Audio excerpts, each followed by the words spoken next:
encontrei a quem busquei, quem faz feliz meu coração. Tua palavra, teu corpo e sangue, o teu... Proclamação do Evangelho de Jesus Cristo segundo Lucas. Glória a vós, Senhor. Naquele tempo, Jesus voltou para a Galiléia com a força do Espírito. A sua fama espalhou-se por toda a redondeza. Ele ensinava nas sinagogas, e todos os elogiavam. E veio à cidade de Nazaré, onde tinha se criado. Conforme seu costume, entrou na sinagoga no sábado e levantou-se. Entrou na sinagoga no sábado, levantou-se para fazer a leitura. Deram-lhe o livro do profeta Isaías. Abrindo o livro, Jesus achou a passagem em que está escrito: O Espírito do Senhor está sobre mim, porque ele me consagrou com a sua unção para anunciar a boa nova aos pobres. Enviou-me para proclamar a libertação aos cativos e aos cegos, a recuperação da vista, para libertar os oprimidos, para proclamar um ano de graça do Senhor. Depois, fechou o livro, entregou-o ao ajudante e sentou-se. Todos os que estavam na sinagoga tinham os olhos fixos nele. Então começou a dizer-lhes: Hoje cumpriu-se esta passagem da Escritura que acabastes de ouvir. Todos davam testemunho a seu respeito, admirados com as palavras cheias de encanto que saíam de sua boca. Palavra da salvação, glória a vós, Senhor. Meus irmãos e minhas irmãs, que as palavras do Santo Evangelho perdoem os nossos pecados. Amém. Caríssimos irmãos e irmãs, quando nós escutamos uma pessoa explicar tão bem, nós ficamos admirados. Principalmente quando essa pessoa é da nossa família.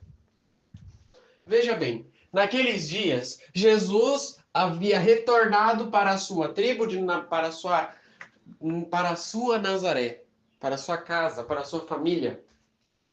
Quando a gente diz família, eu não estou dizendo só a Sagrada Família de Nazaré, mas eu digo em si toda a cidade de Nazaré que conhecia Jesus. Às vezes Jesus tinha um amigo, às vezes Jesus tinha algum primo, algum parente que morava lá. E retornar para a casa significa um ponto muito importante da nossa vida. Quando nós trabalhamos por aquilo que nós gostamos, muitas das vezes nós ficamos naquilo que nós gostamos. Um exemplo muito fácil, um padre. Quando o padre é ordenado, ele não volta para a casa da sua família. Ele vai direto para a casa paroquial. Fica lá com o padre. Fica lá na sua paróquia. Seja sozinho, seja acompanhado. Ao utilizar este exemplo, nós também utilizamos da comparação de Jesus. Vejam que Jesus já tinha rodado por todas as regiões e ele havia retornado para ver como estava a sua família. E ao chegar lá, ele entra dentro de uma sinagoga e começa a explicar para os judeus, começa a explicar para os doutores da lei. Ou seja, mesmo se nós estivermos em sábado, em final de semana, em qualquer outro feriado, tivermos em férias na casa da nossa família, nós não devemos deixar aquilo que nós somos. Você é um coroinha? Você é um acólito? Você é um ministro da Sagrada Comunhão? Mesmo que você estiver lá no Japão ou você estiver aqui, você ainda é um coroinha, um ministro, um acólito. E isso por quê? Porque muitas das vezes a gente utiliza um comportamento dentro da igreja e sai da igreja pensando em outro comportamento. Muitas das vezes a gente trata a pessoa bem dentro da igreja, a gente cuida bem dela dentro da igreja, e aí a gente sai da igreja e briga com a primeira pessoa que a gente vê na frente. Que comportamento é esse? É necessário, e esta é uma das melhores formações de todas, quando o que dá a formação fala para você, leve o mesmo comportamento dentro e fora da igreja. Porque Jesus te conhece. Por mais que as pessoas ao redor não te vejam, Jesus vai te ver. E ele te conhece. E ele conhece a sua boa ação. Como eu posso fazer então para que o meu comportamento seja semelhante ao comportamento que eu utilizo dentro da igreja? Aí você vai falar assim: mas se eu utilizar meu mesmo comportamento, o povo vai me chamar de bobo, de idiota. É isso que você pensa. Por quê? Aí nós entendemos o verdadeiro motivo de uma amizade. Quando nós descobrimos que a amizade é de boas intenções, é uma amizade legal, é uma amizade interessante, nós ficamos próximos. Nós acostumamos com essa pessoa e nós ficamos por muito tempo. Quando nós descobrimos que uma amizade é mal, nós mudamos dela. Mas muitas das vezes a gente nem sabe que essa amizade é mal.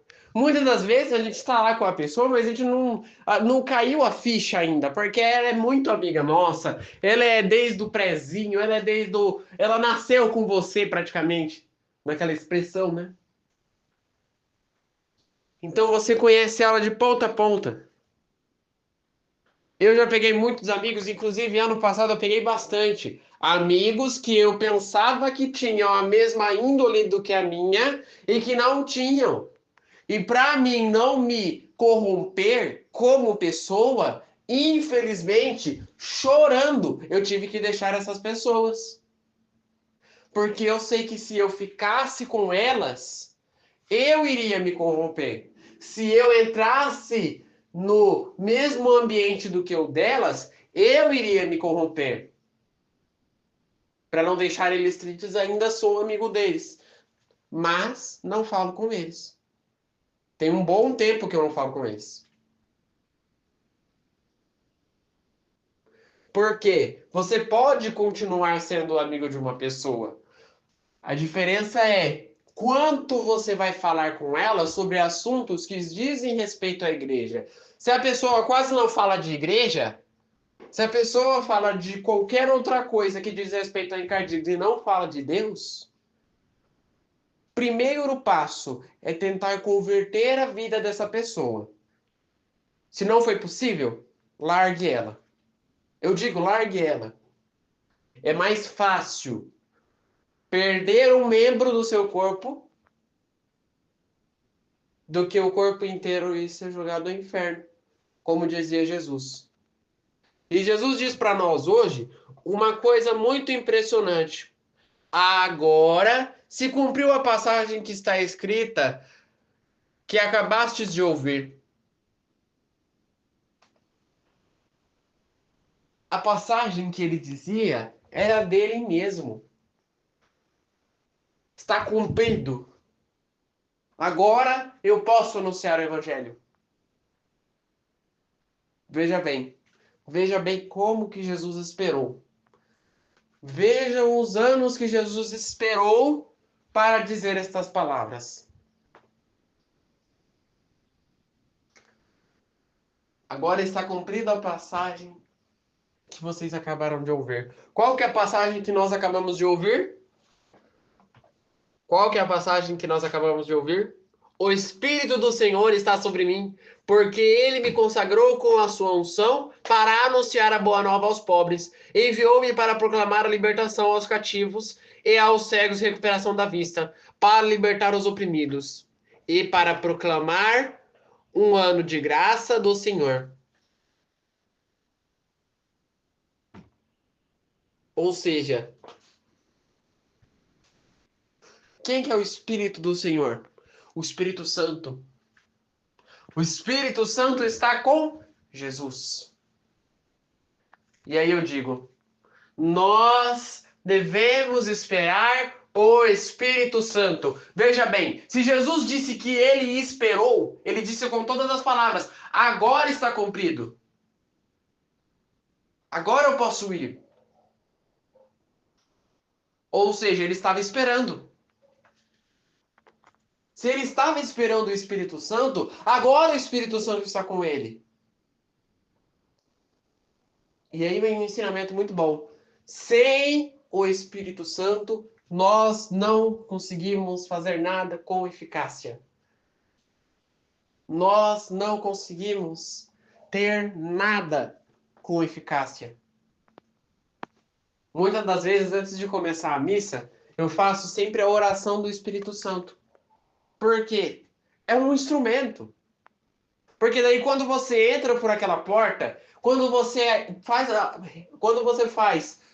a flexão para a vênia para poder subir ao altar, você já está confortável pelo Espírito Santo. Não terá medo. Quantos acólitos e coroinhas que eu pego, ministros que eu pego, que erram por medo de errar. Você vai perguntar para a pessoa, mas o que aconteceu? Ah, eu estava nervoso, eu errei. Mas, gente, é tão fácil não errar.